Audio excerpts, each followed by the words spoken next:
CVE 2026-7374 scores 9.9 critical, and it breaks one of the most fundamental assumptions in multi-tenant Kubernetes.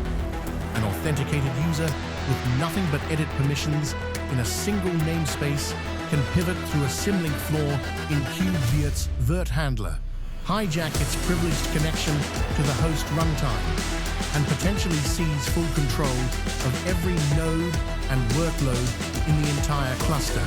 KubeVirt extends Kubernetes to run virtual machines alongside containers. It's the engine behind Red Hat OpenShift virtualization, deployed in enterprise clusters worldwide, where teams need to keep legacy VMs in cloud-native environments without rebuilding them from scratch.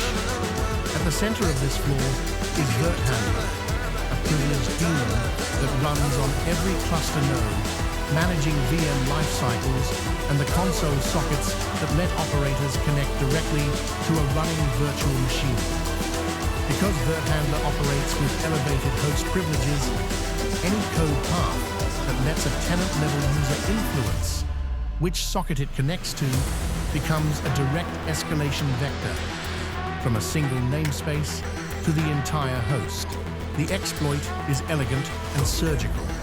An attacker with ordinary edit access to one namespace deploys a virtual machine, then replaces the VM console socket path with a symbolic link pointing to the CRIO container runtime socket on the host, a path that namespace-level users should never be able to reach.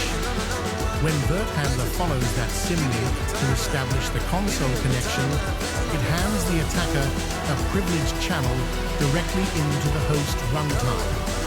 From there, the attacker can reach any Unix socket on the node. Kubernetes, the API server, container metadata, and escalate to full cluster control. 3 steps to close this immediately. First, and most critical, upgrade KubeVirt now. Version 1.10 on 2.0 patches the 1.x branch, 2.5.4 patches the 2.x branch. Both releases add proper symlink validation before virt-handler resolves any console socket path. If an immediate upgrade isn't possible, deploy OPA Gatekeeper or Kyverno admission policies to block socket paths that resolve outside the namespace boundary. This cuts off the pivot without downtime. Third, audit your RBAC. Namespace edit permissions are the required entry point for this attack, so tighten any roles that don't explicitly need that level of access. If you run OpenShift virtualization or self-hosted KubeVirt, NextGuard is already tracking this.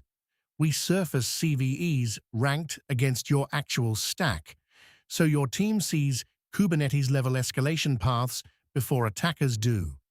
Every critical in your environment lands in your dashboard with affected versions, fixed status, and remediation steps in one place. Visit nextguardehq.com and know exactly what's exposed in your cluster.